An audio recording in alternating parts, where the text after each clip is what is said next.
You're such an asshole. So I was talking with the famous Vlad Elkins, who now has his own podcast, the Elkins Accounting Hour. You have to search that because if you search Chad Elkins on YouTube, you get all of our interviews that we've done with Chad, but not his actual channel. So you got to kind of be very specific in what you're searching. And of the many things of the disease that we had a complaint, there was one thing we all universally had to agree with that was good. There were some silver linings to this. And that was how it finally made something that should have happened quite literally. I mean this 25 years ago, quarter century ago, a reality today. And that was telecommuting. He was trying to get old people, all the old people want to come in and talk in person, where the technology has long existed for you to file online and TurboTax and all that other kind of stuff. But as it more pertained to my genre, my world, where he didn't want to deal with clients in person, but I need to come in and talk to you in person. No, you really just need to scan that W-2 in and email it to me. We don't have to see each other. Mine, of course, was more, no, I don't have to. I enter data on a spreadsheet here on this computer, or I enter it on another computer, and I can email you an updated spreadsheet, or you can allow me to VPN in and make changes to your spreadsheet on a shared database on the cloud or a mainframe or what server or whatever. And man, the boomers fought that tooth and nail. You guys just could not. It took a disease. It took a global pandemic, pretty weak sauce one, but a global pandemic for you guys to finally allow temporarily people to use and avail themselves of technology that would eliminate one of the worst scourges plaguing all of society, and that was commuting. And I love it now where you've raised basically the millennials and Zoomers and Gen Xers to just have no work ethic whatsoever. You vote in socialist policy, social programs. You couldn't get enough of that in the Great Society. And you're the work ethic that you failed to instill in your children, where they're now doing the Great Resignation. Oh, then you cripple them with financial student loans, where then they're like, I have no hope. There's no financial hope of me, and they're not even working. And they get this little taste of freedom, like, well, we don't have to work. We don't have to come in. We have to work, but we don't have to go in and commute. We don't have to go to an office. We don't have to go to a cube. I can do it right here. And then you're like, it's time to get people back together with culture. We need our corporate culture. We're going to be a family. And I'm like, nah, no, we're really not. Really not. And it's so cute and quaint how you remnant boomers, you gray hairs, and there's some people that are my generation that are also guilty of this. I would call you control freaks and tyrants. That you think that you're in control of this situation, that it's up to you. It's really cute. It just is very charming. Now, maybe if you're a boomer who didn't save up any money for retirement, which is 70% of you based on my numbers, and you have to work, or you're a Gen Xer and you're just going through your first or second divorce and you got kids and you had to have the McMansion, you swallowed the boomer Kool-Aid too. Like, I got to get things and stuff. I got to be rich and have an SUV. So you got to do what your boss tells you. But the younger generations, the Josh Flukes of the world, they don't have to, and they're not. And I don't know if you're aware of this, but I think by the time this generation, the one I'm about to talk of, comes online, you'll all be dead, right? So it won't be, but you'll still be pissed off. The Gen Z, or certainly Generation Alpha, they've been brought up with nothing but the internet. And they're going to be like, why would I go into a physical office when I can program code from here? Like, they're not going to do that. Like, that's dumb. You know, like how you boomers thought, what's it called? Leave It to Beaver, working hard, staying married, staying attractive. For you know how you thought that was funny and stupid and you made fun of it? They're making fun of you right now. Like, look at that. They think we're going to go stand in traffic. They think we're going to have family and kids and have debt. And we're going to have to commute long distance. They're not doing it. They're not doing it. But you, again, that generation where they're just like, does not compute. Like, yeah, no, I'm not going to do that. I'll go find someone. And I cannot tell you how happy I am to be part of the generation that is going to offer job counter offers. We're going to also offer jobs to the younger generations where it's like, no, you don't have to commute. Why? Because we're not dumb boomers with our MBAs. We don't want to pay commercial rent. I don't want to pay office space. Hell yeah, work from home. Save us a lot of money. I don't want to commute either. And so as more and more of my generation starts taking over the helm of this wonderful country, you left us in such great shape, by the way. We're going to be like, why are you going to know? You don't have to. We don't want you to commute. And they're going to come with us. They're going to take our job offers. And I always try to figure out 20 years ago, like, well, why are we doing this? Why are we commuting? Why can't we just do this from home? Why? And people told me to shut up, and I didn't know when I was young and studying, and there's no I in team. And then it just, like everything else, proved I was right. There was no reason for us to commute this past quarter century. There was no reason. And how many tens of trillions of human hours were wasted? How many lives destroyed? How many families ruined or at least stressed? How many divorces? How many families? How many heart attacks? How many strokes? Because you controlling boomers couldn't let go and just let people work from home. We couldn't avail ourselves of this genuine. See, now I don't know if you boomers knew how this worked, but when a new technology came along in the past, we could not rush it to market fast enough to avail, like the agricultural revolution, okay? Or the industrial revolution, or the computer revolution. Then there was the telecommuting, the internet revolution. Every other revolution, like, man, let's get this in here, get our production up, increase our standards of living, make life a hell of a lot easier. Combustion engine, let's get it. You guys still want to plow with a horse and a donkey. And you're like the first and only generation of leaders. Big air quotes on that one, man. Whoa, wait, this would eliminate traffic jams, commute, lower our transportation costs of it, lower the price of gas, help out with global warming. Whoa, we don't want any of that. No, might make stable families and happier work-life balance. Whoa, we don't want any of that. Literally, it would have been a true revolution in the standards if we could have leapfrogged ahead in standards of living, quality of life. You didn't want that, huh? And the only thing I could come up with, and I used to think, no, that's too petty. They didn't want to do that. Until I understood why bosses were intimidated by harder working, faster, smarter, younger employees. I never understood that. Now I do. You guys are that petty. And here's what it is. And this is to explain it to you younger generations. Well, why is this gray hair out of touch guy who still pays by check think we got to come in here and commute and have meetings? Let me explain why. Because they had to commute. That's why. They had to suffer. They had to go through the divorces. They had to have their triple bypass surgery. They had to have their stroke. They had to have their anti-anxiety med or the anti-blood pressure meds. They suffered. So you have to suffer. That's all it is. They suffered. They put in their dues. You have to put in your dues. I even think Wall Street is starting to have this, like the lay down generation. Like, no, we're not doing that. And Wall Street's like, okay, just joking. I know we made everyone work 120 hours a week. We busted their balls. There's a psycho crazy matrix, but we'll get away with that. And now all the people that went through that, wait a minute. I went through all that hell. And now we're just going to let these, the military, same thing. All right, you had some drill instructors boot on your neck while you're trying to do a push-up, yelling and screaming and cursing at you. Now we're helping you do, like, wait a minute, hello. I think the boomers are like, I had to suffer. You have to suffer. Why? Because they're vile, evil people and they hate you. I don't know. What's your explanation? Somebody explain to me why you would want to make things worse. See, I never understood this. Everyone keeps calling me the jerk and the mean guy because I'm trying to prevent people from going to college. Like, I'm like, well, we should be able to get them the skills so they can avoid this 4 year of hell and costly hell at that and financial crippling afterwards. Like, let's just give them the training. Like that's in their best interest. I don't know why I'm catching flack for that.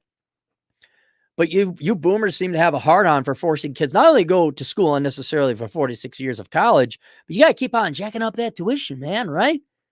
And I'm like, why don't you do training programs? And it's just a simple question. Why do I have to commute?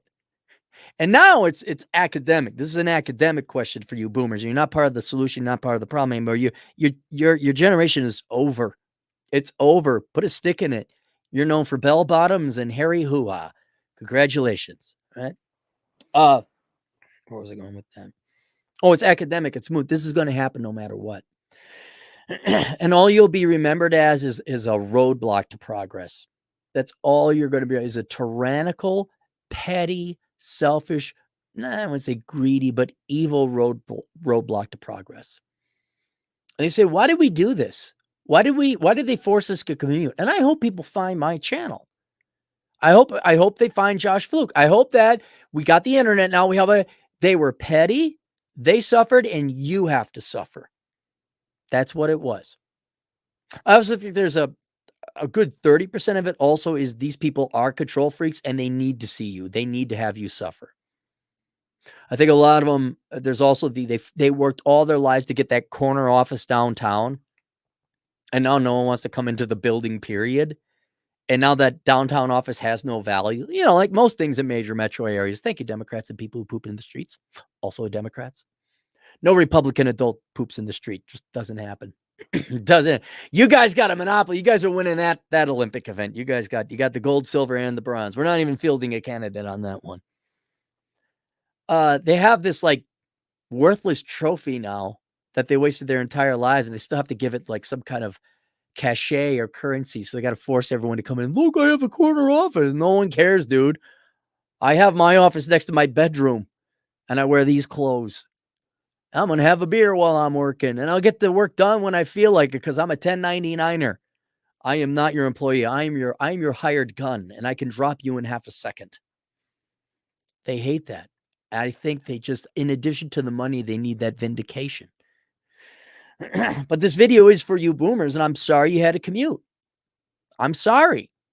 I'm sorry that you didn't enjoy a standard of living that younger people get to, because that's how technology works, and it generally improves as time goes on. I'm sorry you wasted your lives commuting. I'm sorry you dealt with that stress. I'm sorry you paid the insurance and the gas. I'm sorry it took a toll on your family and your finances and your health and your mental health. And I'm sorry that the non-financial hierarchy and competition and dick swinging contest that you won. Well, okay, hooray. Your office is in the fanciest building in the downtown area where they burn buildings down and people poop in the streets. Yay, you're at the corner office. I'm sorry that has no value anymore. And I'm sorry. I think what it really is regret, because again, this technology did not just happen yesterday.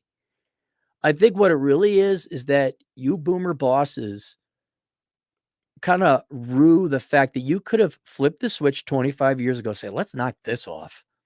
We don't have to commute anymore. Let's do this. Let's capitalize on this opportunity we have to end commuting forever.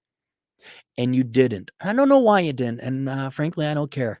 I really don't, because your lives are over and there's no statement you could make to salvage your reputation for all future history. But I think there's a regret that they didn't capitalize on this sooner. They let their arrogance and ego get in the way, their control get in the way. And they made not only you guys suffer unnecessarily, but themselves. Because I don't understand that. I mean, you could have had the greatest office ever, but I mean, if you're a corporate executive, you're a leader type, like you're making decent money, your time, it should have come pretty intuitively that your time was more valuable. And you should have been finding ways to Zoom and get out and not have to commute. Or maybe you didn't like your families. Is that it? You didn't like your family, so you couldn't wait to get to rush hour? I don't know. Again, it doesn't matter. But I think there's a regret, like, oh my God, we screwed up. It was my own fault that I wasted my time commuting unnecessarily for a quarter century. Quarter century. Now, don't worry. Simply because people are dying off, we're not going to be commuting anymore. You can accelerate that process by refusing to take jobs that unnecessarily require you to commute and come to an office. You can all major in things that don't, require, no, I'm an accountant, I'm a programmer. If you need to go physically in, you charge more, like a tradesman or whatever. And I think, this is where I think the Great Resignation is very good, where the millennials and the Zers are. One thing I'll support you guys on, it's great. Like, you're not paying me a living wage. Well, if I can't live on it, why would I work for you? Very simple. I'm all for that. Like, yeah, if you're not paid enough to live, why would you work? And I like to see the employee. I'm no big Democrat, but the Democrats have long abandoned being the party of labor. Now they're the party of trust funders and parasites. The party of labor, people who actually work, are the Republicans. So I am for the workers, the people who do the job, make the world go around. But if you're not going to pay them at least a fair wage that they can live on and make ends meet, make rent, don't be surprised. I can't find employees. I wonder. Now look, I'm no economist, but I wonder, you're having a problem finding employees, and you have high turnover. And what employees you do find don't stick around. I wonder if there was a solution to that. I wonder if there was something you could do to get more applicants and get your current employees to stick around longer. I don't know what it is. I have no clue. Again, I'm no economist, but I wonder if you could give them more of something to incentivize them to stay. And no, you limp dick boomer bosses, you got to commute on top. Here's your $12.93 an hour. You got to commute on top of it. Wow, we don't do training programs. Hit the ground running. Must have a master's degree. You could get $13.95 an hour if you work really hard. Oh, and you got to commute, and we're only going to pay you enough that you have to live so far away from the office to afford rent. That's going to be an hour and a half one-way commute. But we can't pay you more. Why are people not showing up to work on time? I got an MBA from the Carlson School of Management. Durky, durky, dur. Your generation's so stupid. I mean it. I'm not slamming you. You're the dumbest people ever lived. You're the most clueless, out of touch. You're the antichrist of leaders. And you guys couldn't figure this. Is common sense, man. Common sense. You guys couldn't figure this out. So I'm sorry you wasted your lives. I'm sorry your lives were horribly ruined. I'm sorry they were horribly lessened, unnecessarily and by your own hand. I'm sorry, but future generations, there's a lot of division of the generations that came after you. A lot of political and intersexual division among many things. But I think we're pretty much all unified. In fact, we don't ever want to have a life like yours. We don't want the divorce. We don't want the stress. We don't want the hypocrisy. We don't want the overeducation. We don't want the bankruptcy banks and the bailouts. So now students want their bailouts. So I guess you guys have something in common. Yay. But we sure as hell don't want your work-life balance. We sure as hell aren't going to do this work at the corporations always right, because you proved it to us. The bosses are morons. You guys have no clue what you're doing. The economy would have been doing a lot better if you guys knew what you were doing. You don't. You gray hairs don't. And so, I mean, the ultimate finger we're giving you is that, no, we ain't going to become you. We so don't want to become you. And one of the most basic things is, no, we're not going to commute. That is dumb. That is so stupid. That is the dumbest thing ever. And I don't know, you boomers could get on the bandwagon and like kind of do the last parting gracious thing. What those of you that remain in power and say we're making a push to work remotely as much as possible, and we're going to get rid of the education requirements, which are bogus anyway, and we're going to fight global warming, we're going to fight traffic, we're going to lower gas prices by not having people commute anymore. You could you do that one thing right? Or y'all going to reverse mortgage your homes, get an RV, and my pie driving down the road? We didn't save up any money. Here's a book called How Not to Become a Millennial. A lot of people think it's slamming on the millennial. What it really is a condemnation of how the boomers brought up the millennials, and the millennials are the resultant, the byproduct. Because I don't know what you do but point to your generation of children you brought up and raised as to how effective you were as a generation. And if you look at the millennials by every metric, and that's like half this book, we look at statistics, how the millennials are doing. Oh, by the way, they're doing horribly. And don't worry, Gen Z is doing just as bad. Like, do you not want to become like that? You millennials dislike the boomers. Do you want to know why you're poor? Do you want to know why things didn't go your way? Well, why don't you pick up that book? I go all the way. It's co-authored by Vince Barrick, so don't let that name throw you off. Everyone's like, it's not your book. I'm like, I don't have time to explain this anymore. But there you go, and I don't know if you millennials wanna have kids and prevent from what happened to you happening to your children, but I got newsflash for you millennials, you're just as bad as the boomers. You're you're the boomers lied to us, and you're telling your kids, "Oh, participation trophies, and 80 degree is a good degree, and hey, you can't put a price on education. Follow your heart, money will follow." Does anyone see the hypocrisy here? Socialism is great. Yeah, that's great. Yeah, you guys know what you're doing. Yeah. But anyway, yeah, I'm sorry, baby boomers. You wasted your lives. You really did waste your lives. Man, man, did you guys waste your life? Holy cow. Holy cow. And I'm sorry you had to commute at your own hand. But I don't know. Do you wanna make an effort? Have like end on a good note? Like for far as I'm concerned, boomers are like a bombing comedian. Just horrible. Bad timing, bad cadence, not funny, bad jokes, lame, not smart enough. You need to be smart to be funny. Can you end with one good joke?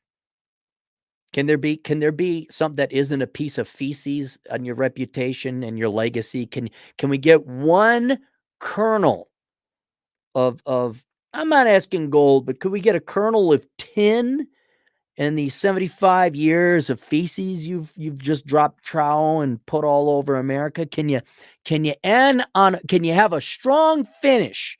Can you do something good for America before you leave? Can you do that? I don't think you can because I remember you guys. You're just all dumb. You're all dumb. Oh well. Don't worry, we will make it so that no one has to commute ever again. We will. We will.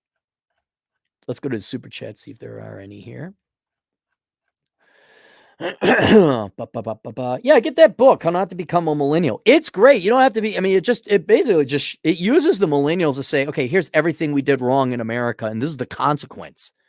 Do you want to continue doing this? And everyone's like, yeah, we didn't do enough. Okay, have fun. Gen Z, everyone keeps saying, hold my beer. Oh, we screwed them up. Here, Gen X, we're going to screw up. The millennials, hold my beer. And millennials, man, we're really going to screw it up. And Gen Z, hold my beer. Watch this. Yep, 100% of experience of work from home. I'll never go back to the office. Yeah, I mean, you gave them a taste. No one's going back. Oh, my favorite is when you require root beer floats and masks. That's no. Bye. Bye. Seb Knowlton, $10. I used to commute to my office in LA for an hour in traffic years ago. And now I'm a 1099er who works from home at my place in Arizona, make my own hours. Woke up at noon today and I'm drinking my coffee now. Outstanding. Outstanding. I'm coming up in August. It will be 10 years without working for somebody. That'll be awesome. Chris G, $2. Dude, bro, like San Antonio, work from home. Number one. I like San Antonio. What's wrong with San Antonio? It's not my favorite place, but I've been there twice. It was all right. Hatton Clogs, $2. How can I get in chat with Atham Cappy? Atham, text me and let me know if you want this guy to contact you. Hatton Clogs, email me. So I got your email so I can email Atham. I'll tell you this, Atham's got to work and he's tired. He drove 18 hours back from South Dakota. I thought there were more. Not your problem. $2. Real life communism experiences North Korea versus South. Yeah. East versus West Germany, United States versus the Soviet Union, Venezuela versus Panama. I would say Cayman Islands.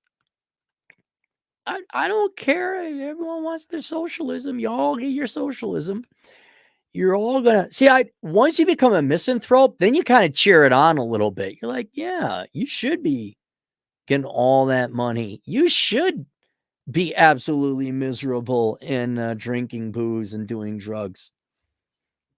Leftists aren't happy. They're not happy. You want to make someone miserable? You give them free unearned money. Oh, they'll be happy. They'll be ecstatic at first, but you just watch what happens. You just watch what happens. DJ Aftershock, $5. Yo, bro. I got a commute to make partner, bro. And when I retire, I'm starting my own sports bar in the burbs and sell wings and Bloody Marys, bro. Is that even a thing? Aren't dude bros kind of going away? Like, there ain't no frat houses anymore, right? There aren't. Like, it's what? Like, maybe old millennials is the last frat boys, the last dude bros? Because admittedly, you had to have some testosterone to be a dude bro. I'll grant you that. Wisco Nomad, $2, no commute, and I work for a gun company. Life is good. Yep. Every day you're not a leftist, it's a good day. Every day you're not a leftist. Even all the people you hate who get these make work government jobs, social workers, like they don't do anything. They just waste money and make the problem worse. You think they're happy? You think they're happy going into like the ghetto or the trailer park? And then they got to deal with some crotch fruit problems, not their own kid. And they're talking to a 14-year-old who just needs a good whooping from their father hanging around. And here's Tina, the master's of social. Well, okay, tell us what's wrong. Share. Let me in and let me help you. You think that can... Fat 53-year-old white gal? Oh. Good.